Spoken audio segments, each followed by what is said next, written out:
Today I'm going to do a tutorial on this adorable kind of mid-zip square zipper bag. This one is the 4x4 size. You can get it at designsbylittlebee.com.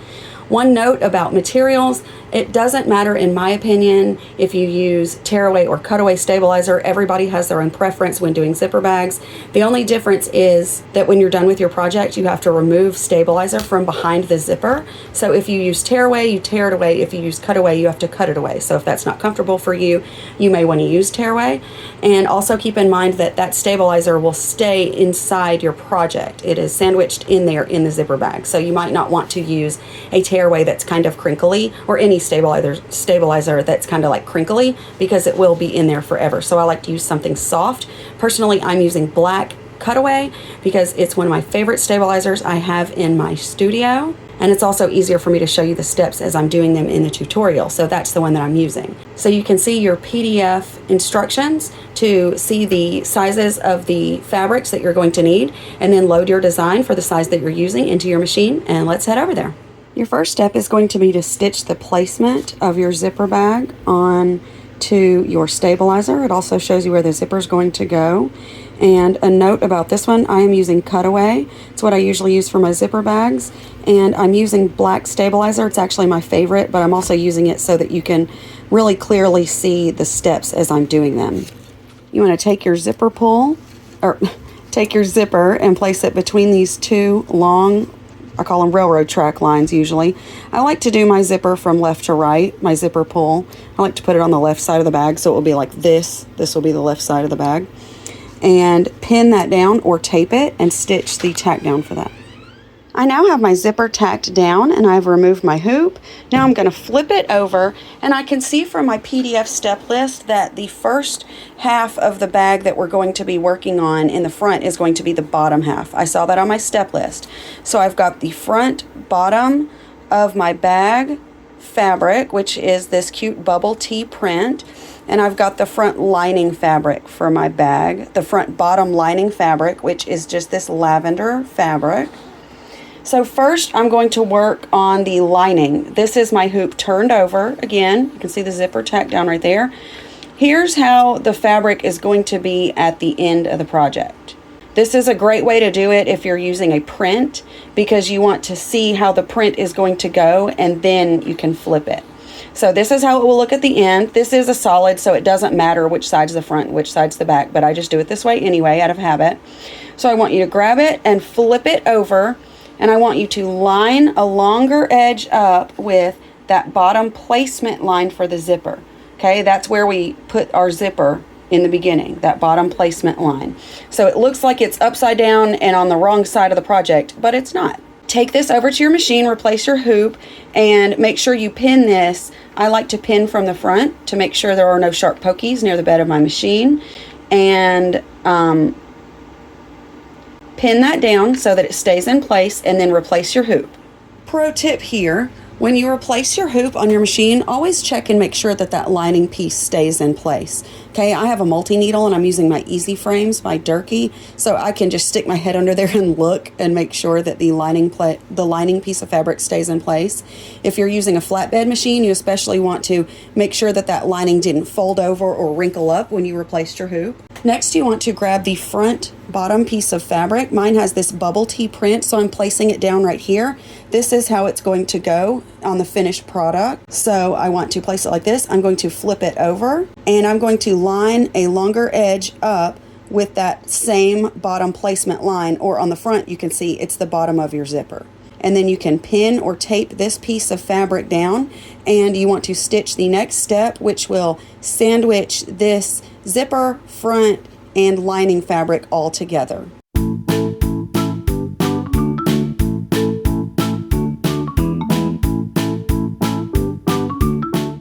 Okay, now this is sandwiched down. You can check real quick right now to see and make sure that your lining piece of fabric is still down there in one piece. It's stitched, tacked down well, and it doesn't have any folds or wrinkles. You want to take this front piece of fabric and flip it over that tack down stitch that you just did. And I am stitching a plain bag with no additions to it, no letters, no monogram, no name, no nothing. So I'm going to go ahead at this step and stitch the top stitching for this bag. I'm going to change to lavender real quick, but I'll cut that out, of course. So if you did add something to your zipper bag, this is when you want to stitch it. Probably after your top stitching so that it acts kind of like a basting stitch, but before you flip the lining over. Okay, right now your lining is up here under your hoop, out of the way. So this is where you want to do any stitching that you may have added. If you added a name or a monogram or another little embroidery design to your bag, you want to stitch the top stitching, which will be visible. So you want to use a complementary or perhaps contrasting color. And then you want to stitch anything you may have added, and then you will move on. Now you can see that I've got my front outer piece of fabric tacked down, the front bottom. And I used a lavender to coordinate with the fabric and the zipper. Now I'm going to remove the pins that I was using while I did that top stitching, and I'm going to remove my hoop and take it over to my little table.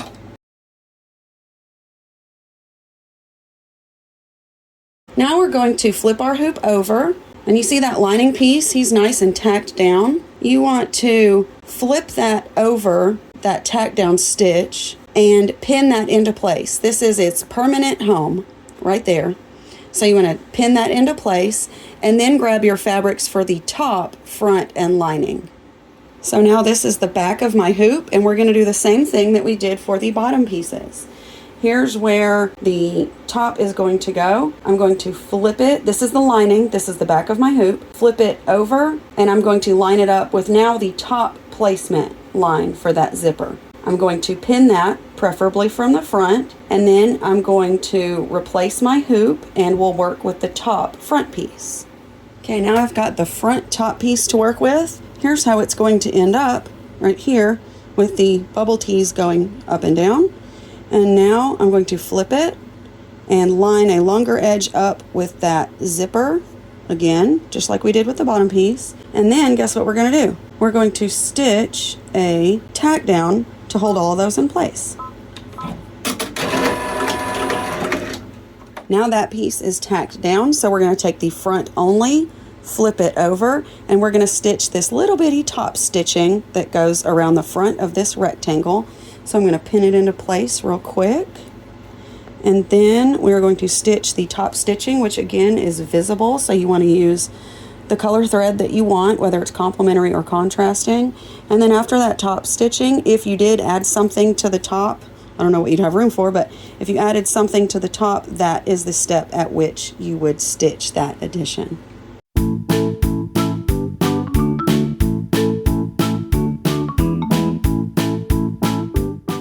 Okay, next you can remove your pins from the front, and you want to flip that lining piece into its permanent home.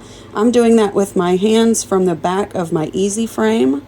I've done this a zillion times, so I'm not removing my hoop. I'm just gonna move that lining up into its permanent home, and I've pinned it from the front. So here's what your hoop will look like from the back. I will show you.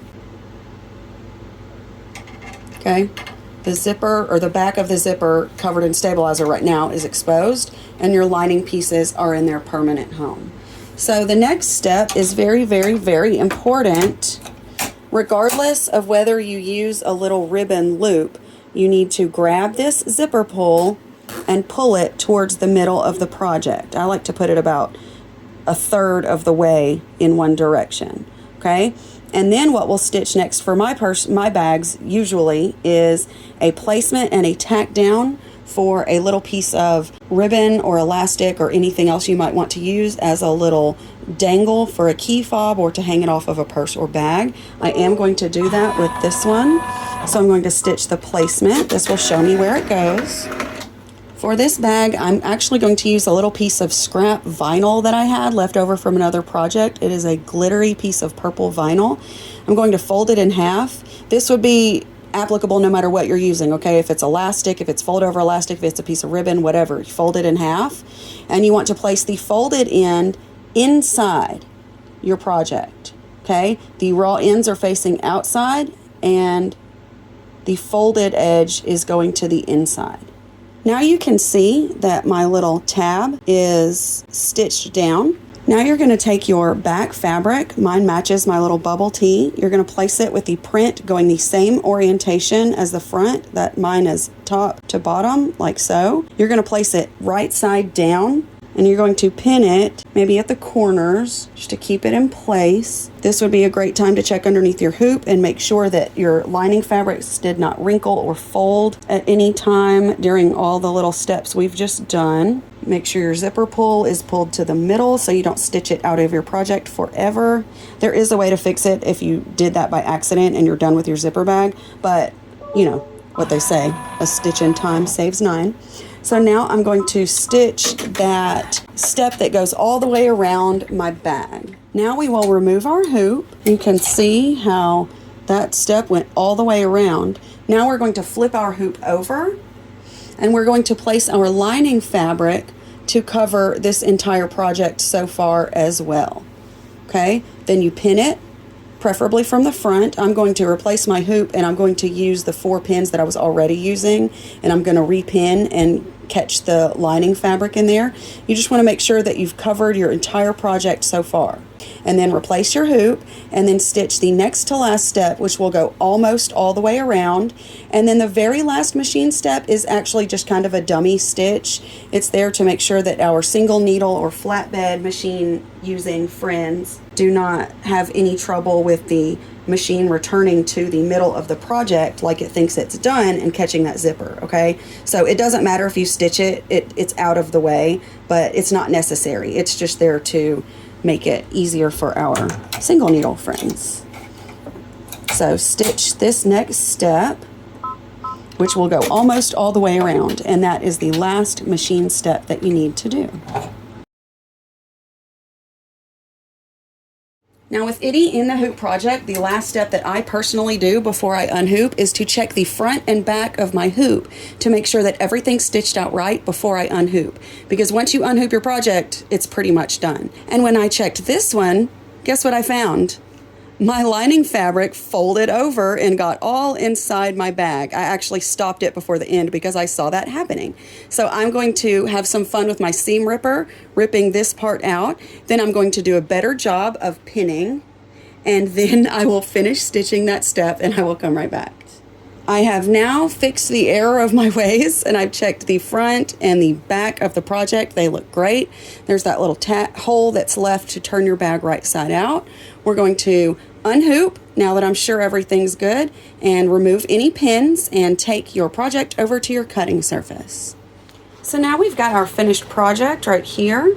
You see the back, and there's what was on the top of our hoop. I'm going to take my wonderful Kai shears, and I'm going to trim all the way around this bag, giving maybe 1/4 of an inch seam allowance, except I'm going to leave a little tab right here sticking out at this opening that did not get stitched. If you're not sure what I mean, just hang tight and I'll show you when I'm done.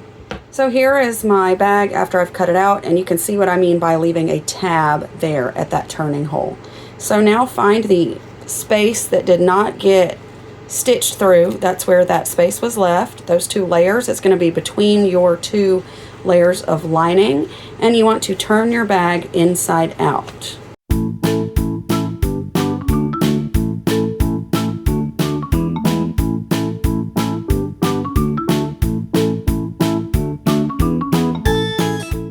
You can see here that you've got the back of your zipper exposed. There's the other side.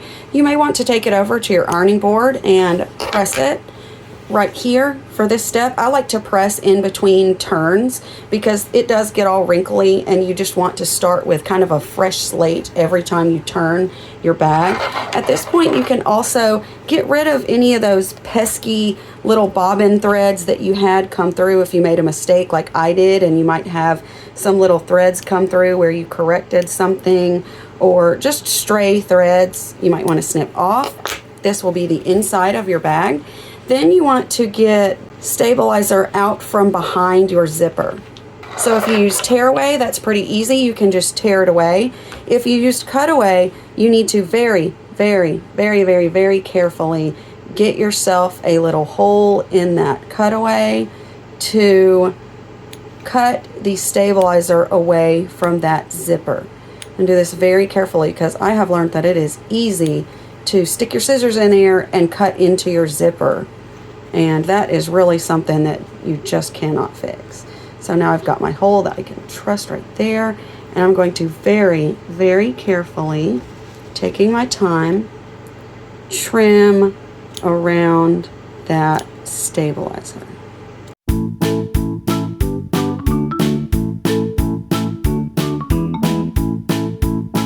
Now you can see that I've got all the stabilizer away from my zipper. And now comes the step where we need to tuck in this tab that we used to turn our bag inside out and secure it permanently. So if you like to hand stitch that, that is totally fine. I personally hate hand stitching, so I use this stuff called Peel and Stick Fabric Fuse. It's permanent double-sided tape for fabric.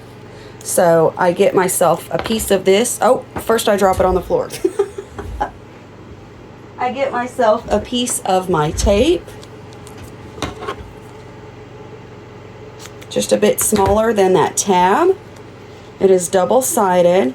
I place the tape right against that seam that I can see. I'm wishing I'd used a white bobbin, not a black bobbin for this, but whatever. So I stick it on that tab. Then I push both of the tabs down. I get them nice and folded. You can probably also tell that I pressed it. And then you want to peel away that backing piece, just like you would any piece of double-sided tape. And then you very carefully stick those two sides together. There we go. Oh, that was easy. So now you can see that your bag is pretty much how it's going to look. Now it is actually 100% inside out. So you need to turn it right side out.